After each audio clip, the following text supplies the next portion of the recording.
Good day to everyone. Welcome to Hope and Strength for the Journey.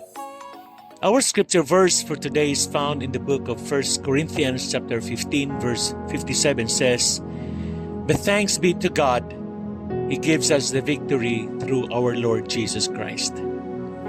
Alam mo yung feeling na kahit anong gawin mo, talo ka pa rin? Sa trabaho, sa school, sa relationships, parang puro laban, pero walang panalo. Pero ang sabi sa 1 Corinthians chapter 15 verse 57, "But thanks be to God, He gives us the victory through our Lord Jesus Christ." Sa Tagalog po, ngunit salamat sa Diyos sapagkat tayo binigyan niya ng tagumpay sa pamamagitan ng ating Panginoong Hesukristo. Ibig sabihin, kahit gaano pa kabigat ang laban mo ngayon, kung kasama mo si Jesus, panalo ka na. Naalala nyo si Manny Pacquiao? Bawat laban niya, grabe ang training, grabe ang sakripisyo. Pero sa ring, di lang siya ang lumalaban, dala niya ang buong bansa. Pero kahit gaano siya kagaling, meron at meron pa ring talo. Pero iba si Jesus. Siya ang lumaban sa kasalanan at kamatayan at nanalo siya. At ang panalo niya, panalo rin natin. Paano po natin i-apply ang mga katotohanan ito?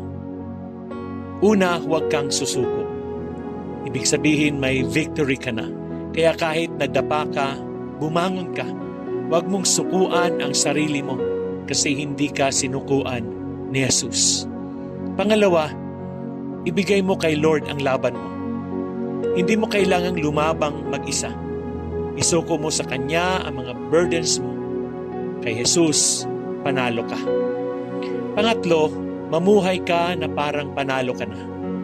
Ibig sabihin, iwasan mo na yung guilt, shame at fear. Lumakad ka sa pananampalataya, hindi sa takot. Amen. Sa bawat pagsubok, tandaan mo, may tagumpay na inihanda ang Diyos para sa iyo. Hindi mo man makita ngayon, pero sa spiritual realm, naka-engrave na ang pangalan mo sa listahan ng mga panalo.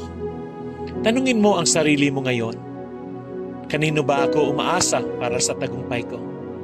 Umaakto ba ako bilang talunan o bilang anak ng Diyos na panalo? Tayo po ay manalangin. Panginoon, salamat sa tagumpay na ibinigay mo sa amin sa pamamagitan ni Jesus. Sa dami ng laban sa buhay, minsan nadadala kami sa takot at pagod. Pero ngayong araw, pinapaalala mo sa amin na sa iyo, panalo kami. Tulungan mo kaming ipamuhay ito araw-araw na may tapang, pananampalataya at pasasalamat. Sa pangalan ni Jesus. Amen. Remember, you are victorious in Christ. God bless you and your family.